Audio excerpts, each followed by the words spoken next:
back in my art school days, if you'd have told me that podcasting was going to be a medium that I'd choose, I think I would have laughed at you.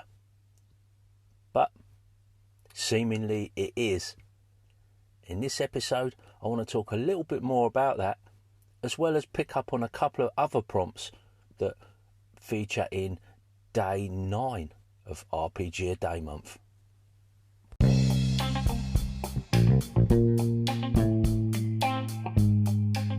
Hello, I'm Colin Green, and you are listening to Spike Pit. Hey Colin, just really enjoyed your recent episode 381, imagining your D&D. Hey, look, there's a D&D ride. There's a lovely comment you made in the middle about podcasting as kind of, working out your ideas, a sketchbook, as you put it. I think that was wonderful. I think that's exactly what it is for me with Roleplay Rescue. I think it very much is like what I'm thinking at any given time, and over time it moves, and there are circles of things I keep coming back to. But generally, it is about working out ideas. I think when you say something out loud, it's like magic, frankly. Speaking these things into being. For me, that's very real. If I say it out loud, if I have a conversation with someone about it, or I speak it out, it becomes real, it becomes more tangible, and I can work with it.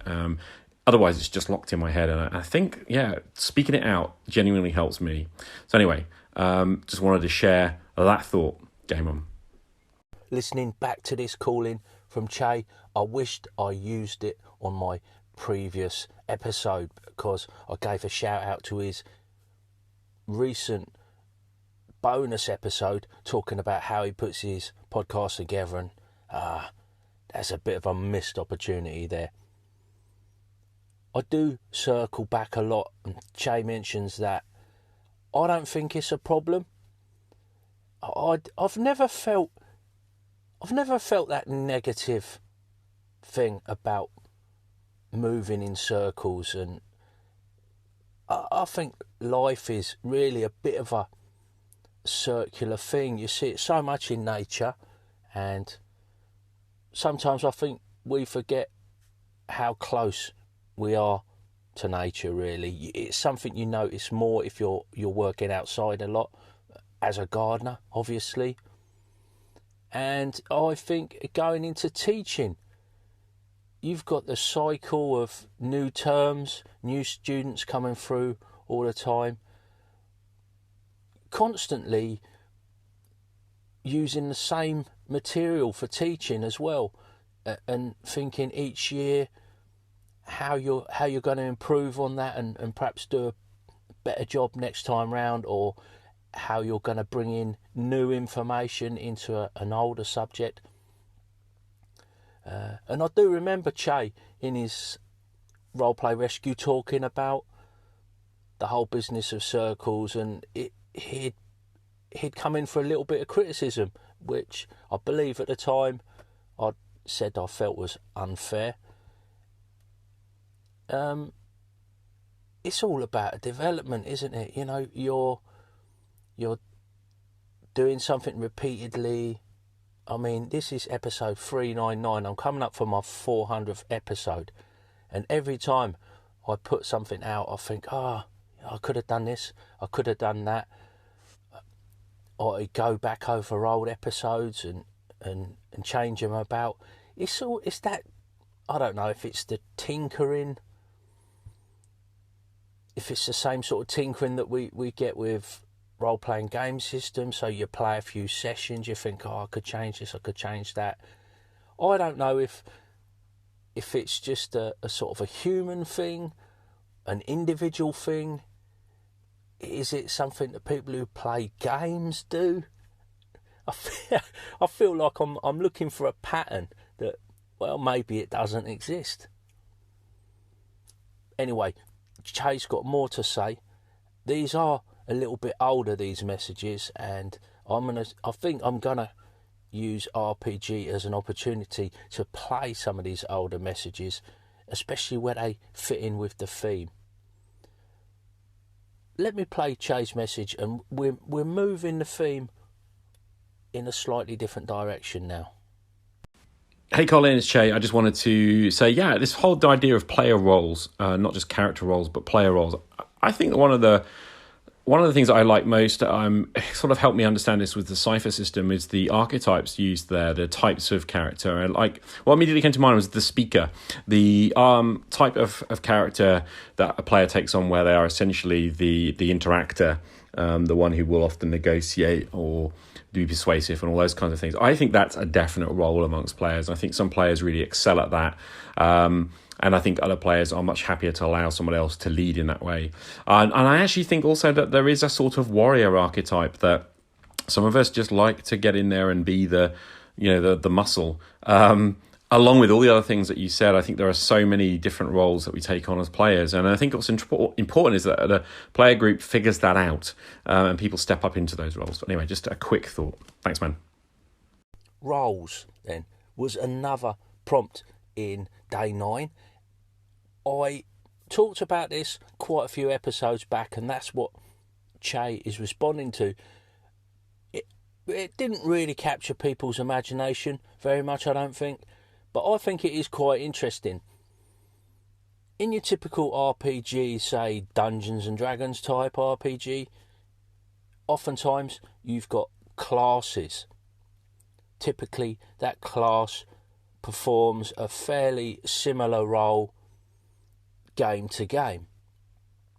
But depending on the makeup of the group, that character could kind of perform non-typical roles in the group that are perhaps not class related so much. It might tie in with some good ability scores, or just maybe the play style of the player. A classic would be you've got this kind of face man, a speaker for the group in game. Che mentions the warrior type. That may not necessarily be the fighter, for example. So there's the role of the class, then the role of the character within the group. But the thing that I was focusing on in my original episode was the actual player role. So rarely talked about beyond maybe a caller in old school rules or a mapper. John Large recently, probably not that recently now, was talking about the quartermaster. I've said many times how my daughter will often step into that role.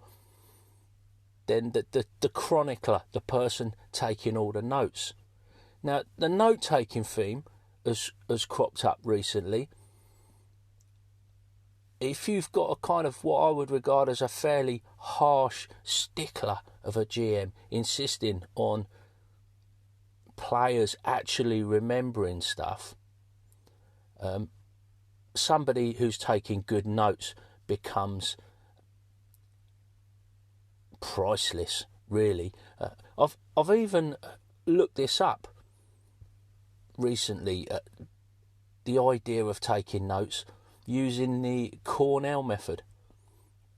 You divide up your page, it kind of has a summary at the bottom, your main note taking in a kind of a section on the right hand side, and then like a wide margin down the left to pick out kind of key themes, and then obviously at the top you've got your title header.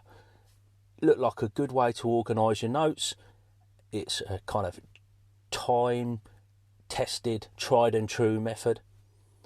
Something perhaps if you're interested in doing really good, taking really good notes, might be worth a little look. There's loads of stuff about it on YouTube, and it's a well-respected, recognised method, and seemingly writing stuff down has the edge over using some sort of kind of typing or digital media to record your notes. Something about the way your brain works, and I've noticed it personally. This definitely does affect me. Just swinging back to this idea of the harsh GM or referee requiring you to memorise all this stuff and recall these facts. My part of my issue with that, and I don't believe I took this up with Jason, who was talking about it on Nerds RPG Variety Cast. Go and have a listen if you want to hear more about this topic. He had quite a selection of call-ins. Is the idea that you might be, I don't know, a week, 2 weeks, 3, maybe more weeks in spans of real life time between sessions. Now the characters in the game, that is like a smooth transition of maybe minutes or hours, possibly a couple of days. But in the real world, maybe a month or more has gone past. So it's another reason why I don't get too hung up about that, because even if you wasn't a Intelligence 18 magic user with this amazing memory, you would have a better chance as the character to remember a lot of this stuff, especially as it's much more visceral. You've got all your senses working on it, whereas as a player in a game, you've just got the GM's description. Maybe you can tag on a little bit of memory because someone at the table said something funny. Maybe there was a few images, or a few other little aids to memory. But you're not going to forget. Your character is not going to forget some of this really poignant stuff that's going on. So, I think it's quite an interesting one, actually. But player roles, that was me going off on a side shoot about chronicling stuff and taking notes.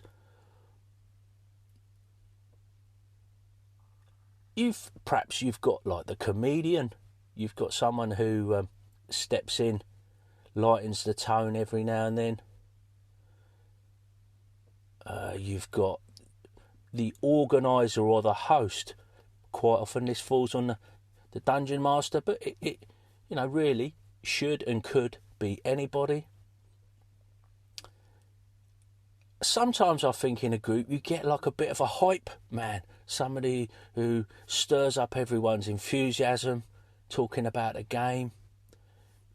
Things like the rules lawyer, much maligned rules lawyer, but if you've got a friendly and helpful rules lawyer who's not constantly derailing the sessions, that can be a real asset. So without wanting to go on too much, I think there's loads of interesting roles that we could talk about, player roles that are outside the game, so meta roles in RPGs. I don't know. I think it's quite a rich vein for discussion, but maybe not.